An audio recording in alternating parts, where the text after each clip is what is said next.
Argentina, man. These are the dudes. These are them boys, man.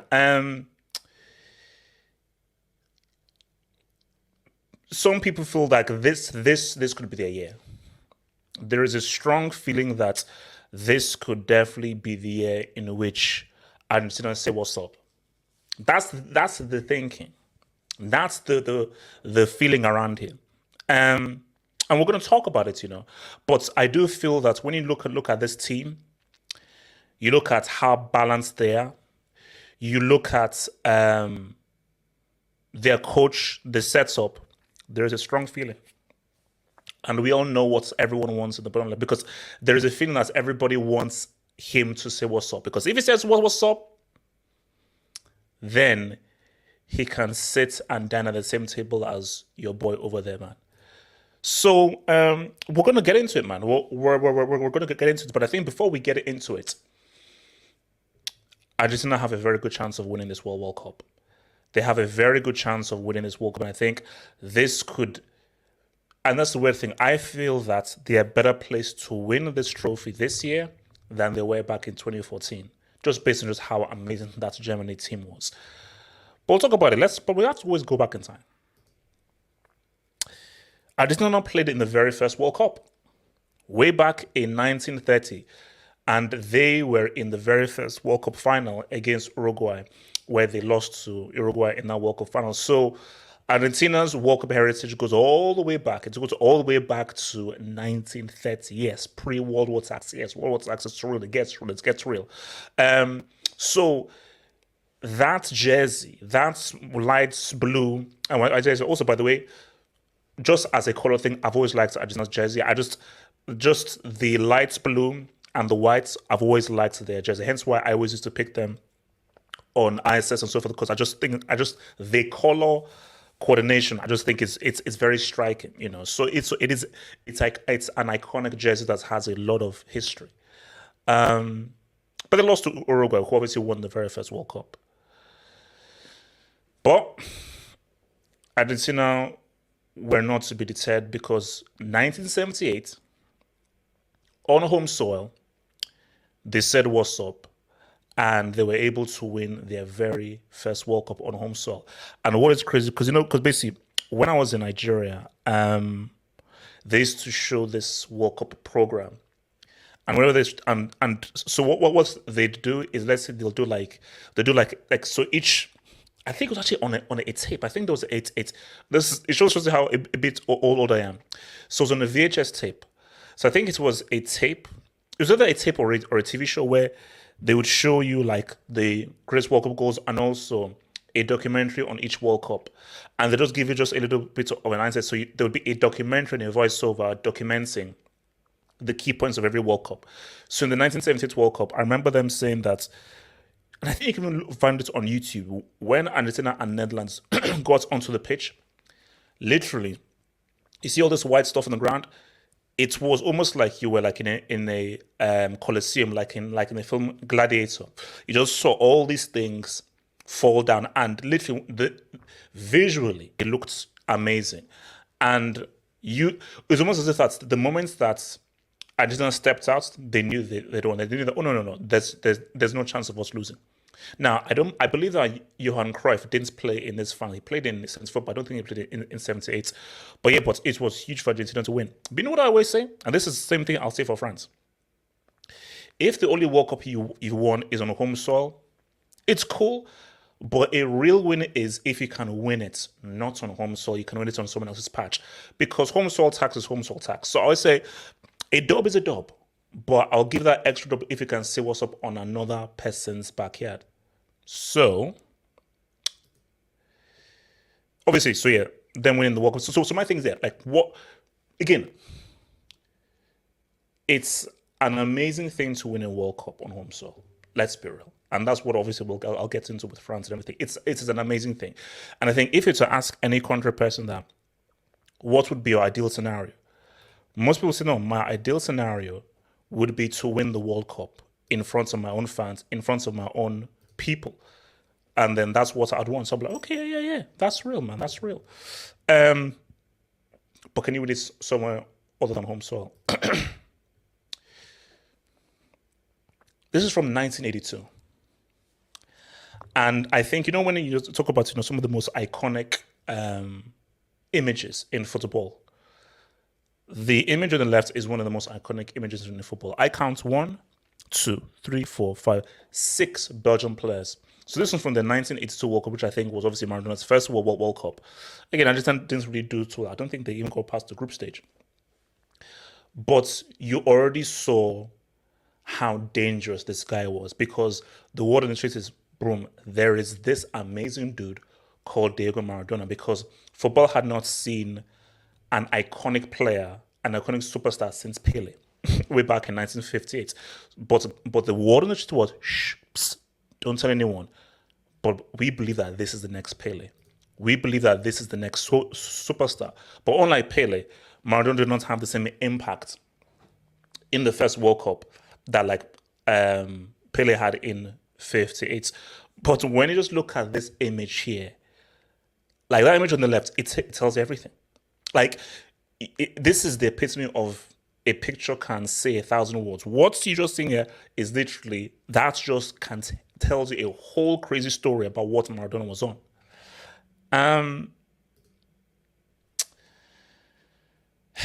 86. This was the Maradona World Cup. Again, iconic images. And it's funny. Maradona he's involved in many iconic images.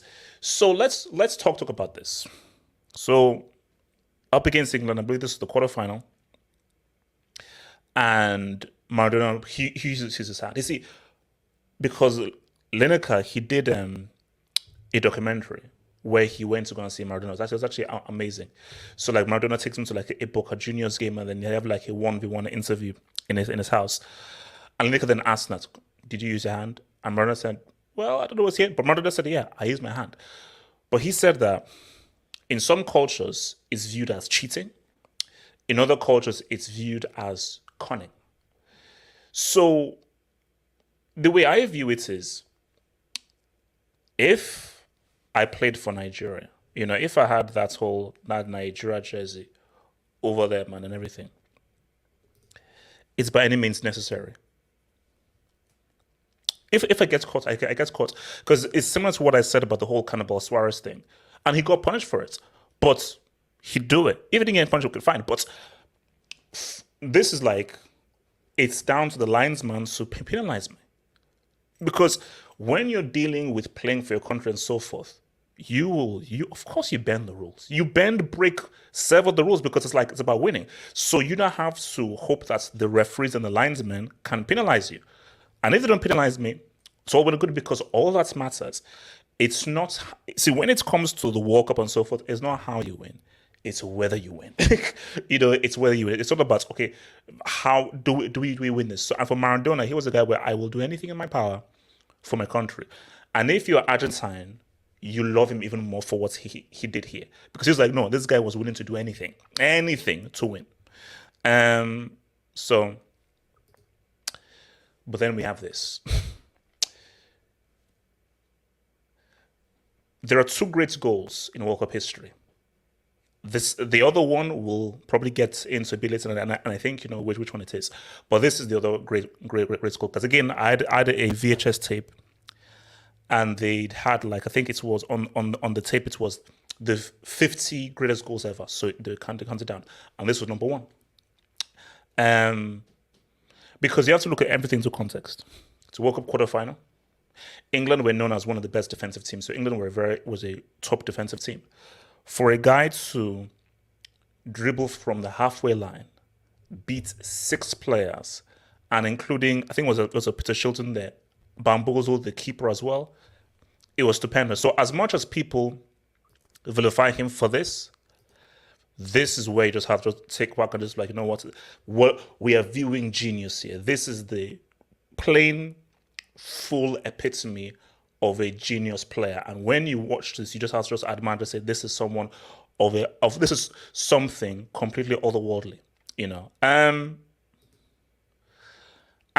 again, in meeting Belgium again, he said, "What's up?"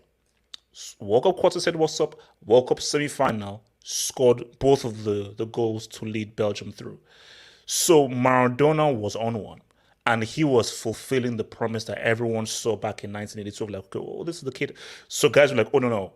We are witnessing the next Pele. There's never been a superstar. Of course, people admired Johan Cruyff and everything, but there's never been that kind of otherworldly superstar since Pele. And guys are like, oh, no, no, we are seeing football's next superstar, next icon, the next face of football. And then it came to the final. And obviously, it was a tough final. Really, really tough. And I think this shows you what a World Cup final is because, Argentina, you're going up against West Germany. A team that had already won the World Cup. I think they won it in 54, if I believe. I think it was 54 they won it. And recently in 74. So it was a tough game. And by tough, it was, so now we're 2-0 up. But West Germany came back to make it 2-2. Showing that, these guys, they ain't going to go away and this ain't going to be an easy walkover game. And again, Argentina looked to the man that we need you to do something. It's 2-2. The game is on the knife edge. We don't want the lottery of penalties. We need our iconic player to do a little sign. Just a little sign. And Maradona was the guy who laid the ball off.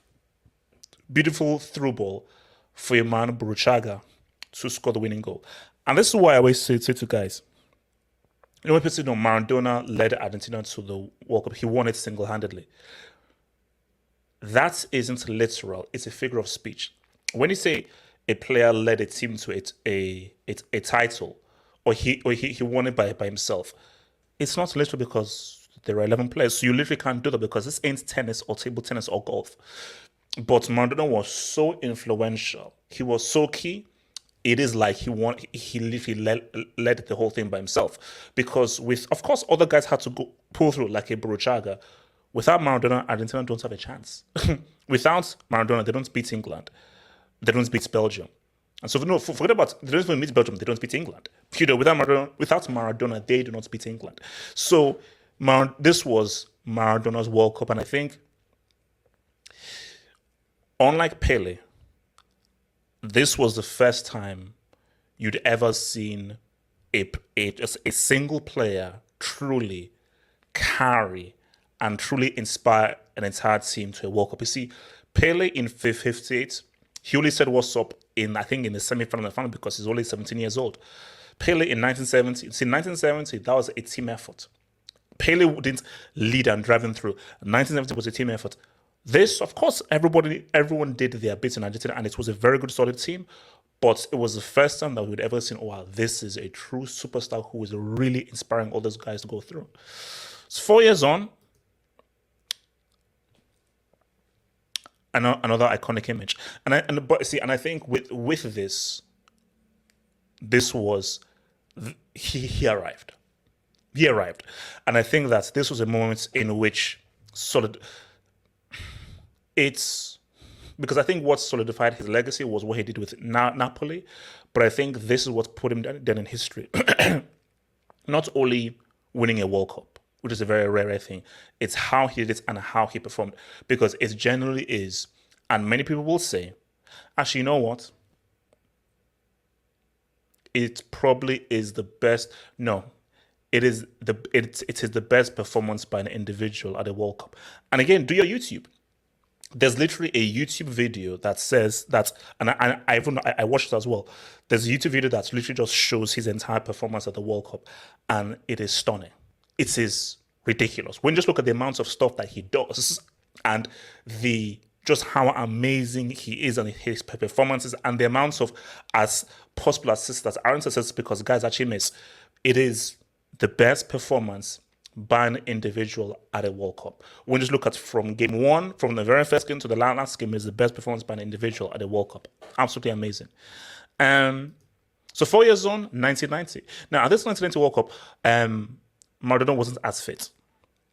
He wasn't as fit. And also, they didn't get off to a great start because they lost to Cameroon in the opening game. But Maradona was not fully fit. But still, he had to still inspire these guys to go through. And they managed to make the final, obviously beating Italy in advance. And so the funny thing about the Italy game is So they beat Italy in the semi-finals. I believe it was on penalties, and Maradona was playing for Napoli at this point. And I think you can watch it on YouTube. So in this game, this was the final. Argentina against West Germany, which is crazy because I think it's the first time that two teams have played two subsequent finals. So when they're not doing the anthems, all of the Italians, because they are petty, they actually boo the Argentine national anthem because Maradona was the guy and Argentina were the people who knocked out Italy on their home patch. Crazy. But yeah, this wasn't the greatest final. Very rough, a lot of itty bitty stuff, and really wasn't the most entertaining. But at the end of the day, Germany said, "What's up?" They won it 1-0, and Argentina were not able to really say what's up in this final, man. But you know what? I think what people saw here was, wow, look, he led them to victory in '86, and it helped inspire them again to a final. People are like, wow, this is amazing. What can he do for your son? I think, yes, I'm going to say Maradona has the most iconic football images. Maradona has the most iconic football images, man. Um, this was my World Cup. See, this was my very first World Cup. I think this is why Maradona is such a big deal. So I remember when I was watching the World Cup, because I think the first game was Argentina against Nigeria. All I heard from my uncles, my older brothers, and everything was Maradona, Maradona, Maradona, and all the newspapers and everything was about Maradona. Maradona. I said, what is a big deal? So I'm already as a very very young dude, who was just the stuff barely registered with me. I felt the kind of power that he had and how people feared him. And I don't think there's really that case because there were players that really feared Maradona, and because he had built such this kind of mystique about him because of how incredibly talented he was and just how much of a talisman he was, opposition teams feared him, you know. So that's why I was like, yeah, like there's something about this dude. And go look at this goal he scores against Greece. It is an incredible goal. It is because I remember watching the game live, and then I remember this thing. See, for me as a young guy, I was like, man, this guy is crazy. So I was already enamored and attracted to this Maradona guy because I just found that I found him so interesting, how he looked like, how he played, how inspirational he was, and how other people talked about him, and just how good he was, especially that goal. But this was the moment in which guys were like, it's probably onto something. Again, as a young guy, I didn't know about the drugs, the cocaine, all that kind of stuff because, like, again, I barely knew and left my rights because I was so young. So, but when you see this, guys are like, maybe he's on to a little something. And I remember this. I remember this image. Again, I was confused. I didn't know because I was like, oh my gosh, Maradona, what's this guy going to do? What's this guy going to do? Blah, blah, because everyone is talking about him. And then I remember seeing this image and I was like, wait, why are they taking him away? And then I find out that he's basically taken away from the World Cup for drug use. And I was just confused.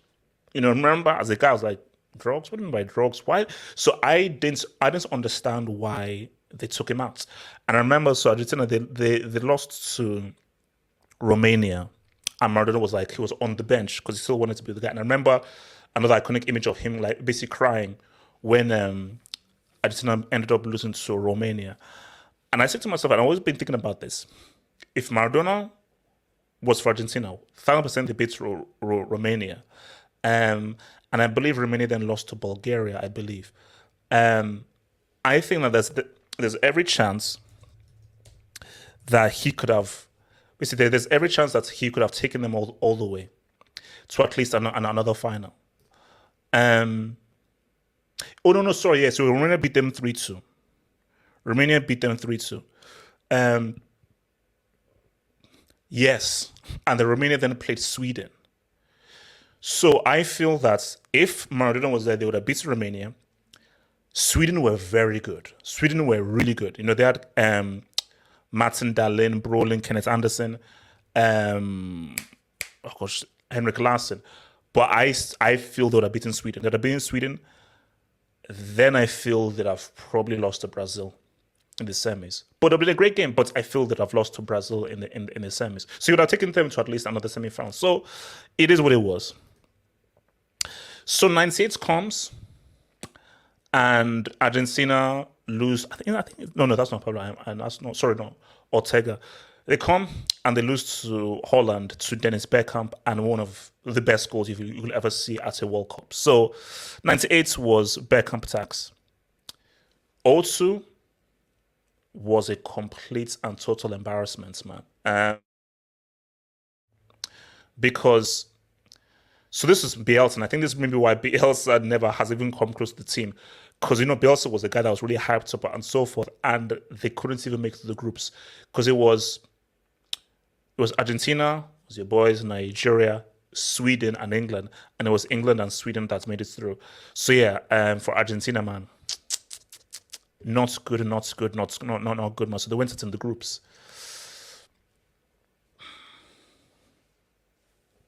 One of the best teams I've ever seen at a World Cup. And this probably should have been the year that Argentina actually got another World Cup. This was an absolutely amazing team. This team was superb. And this was where you saw a very, very young Messi. And because Messi was so young, he couldn't even get into the team. Actually, is Crespo there? Oh, sorry, maybe Crespo, because I know Crespo was, so maybe he was not in this game, but Crespo was also part of the, because the strikers were Crespo and Tevez. And then, of course, I think he would come through. And he also had Saviola as well. But my man, one of my favorite players, Riquelme. Well, this was the Riquelme team.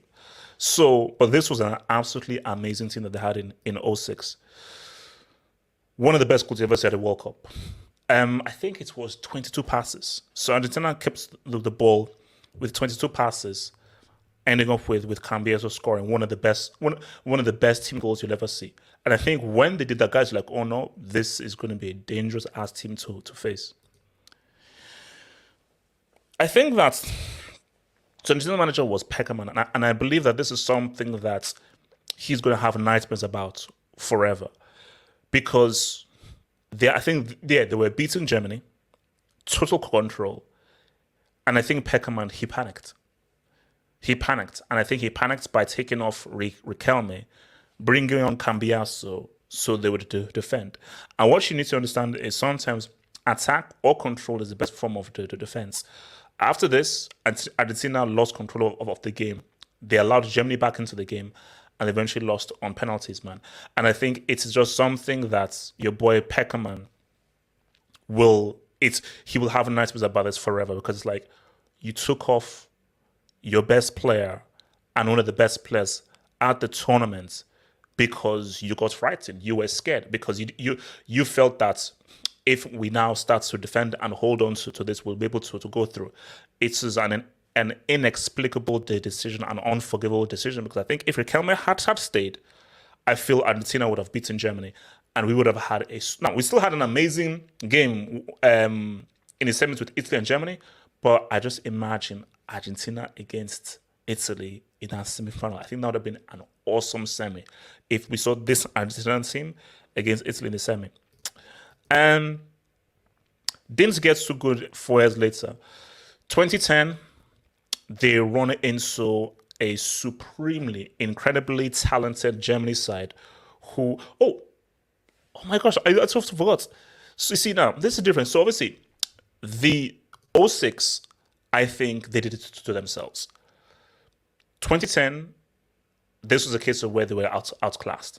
They were outclassed. This was just an amazing German team, and I think it was a notion of them being outclassed and also outcoached. They were also outcoached as well, because Maradona came and so forth. He was forced to wear his suits, and I think Maradona just got completely and totally outcoached by Jogi Löw and his supremely talented German side, man. So, because really this was the first time we saw Messi as a main star player. And they were really good in the groups, but they ran into Germany, and this is just a team that were just way more professional, far more organized, and tactically were just on a whole other level to Argentina as they lost 4-0. And then we had 2014, man. This is a weird one, because many people say, man, this was Argentina's best chance. This 2014 team was solid, but I don't think they were as dynamic as the 2010 team, and they were nowhere near as good as the 06 team. But they managed to find their way to the final by hook or by crook, but not being that very entertaining, but a very tough tool to beat. And the game was made for Messi to be the definitive dude, because by now, Messi is now fully established as the best player in the world. He's the number one best player in the world. And the game was screaming for him just to be that definitive factor as an individual to say what's up. But it didn't pop off, and he had to hold that L, man. He had to hold that L. 2018 was even worse. 2018 got even worse because now you saw the Mbappe show. But before that, at the time, they were a complete mess. Sampoli was a mess. Everything was a mess. And even if it ended up 4-4-3, Argentina were a shambles. They were a complete shambles. And I think for Messi, it seemed as if, man, I'm never going to get that chance ever again. But things are different. This is a new Argentina team, and I feel this could be one of the most important. If Argentina win the World Cup, I think this could be one of the key reasons why they did it so. So then winning the Copa America, it was the first time that they did so in years. It was their first major trophy. I think the last time they won the Copa America was in '93, when Batistuta said, "What's up?" So them winning this, it was like, maybe this is the team, because we need. So just having that victory just got a sense of belief into this team of like, no, maybe we can do this. And also beating Brazil on their home patch. Sometimes the manager is very important. And I think Argentina feel like if we found a man. Sampoli, nope. Sabella, who's cool and everything, but maybe too defensive. Maradona, nope. But Scaloni, who used to play for Argentina, I think as a left back or a right back, he seems to have gotten the balance right. And I just think his coaching, his management, and just how well he's bringing this team together, I think is a very important reason why Argentina are going to be very, very dangerous at this World Cup. Because not only are they talented, not only do they have Messi, arguably still the best player in the world, but they now have a proper tactician who knows how to build the team and really coach and manage the team. All the ingredients are all there for success. The supporting cast is very key. I said again, no one does this alone. No one does this alone. And why Argentina are so dangerous is, as much as Messi is key and is the main man, they have a superb supporting cast. Great keeper, Emiliano Martinez, arguably one of the best pure defenders in the world in Romero. And as we saw for Inter Milan, especially in that game at Camp Nou, one of the best attackers in the world, one of the best forward players in the world in Lautaro Martinez. The team is good. The team is money. And the supporting cast are very good and they can contribute. This is it. No excuses. No, this is it. Messi will not have a better chance to win this World Cup than now. Messi will not have a better chance to fully etch himself in history and, without a doubt, put himself as the greatest player of all time. Because if Messi leads Argentina to a World Cup, sing and do what Maradona did in '86, be the best player, say what's in the quarters, in the semis, and in the final, there'll be no arguments. And I think with the team that he has, there won't be a better chance than now. There won't be a better chance than now for him to say what's up. And Argentina can win the World Cup. 100% they can win the World Cup. Will they win the World Cup? I don't know, because I can't view the future. But I do believe that this is Messi's best chance to truly put him as, without a doubt, no arguments, the greatest player of all time.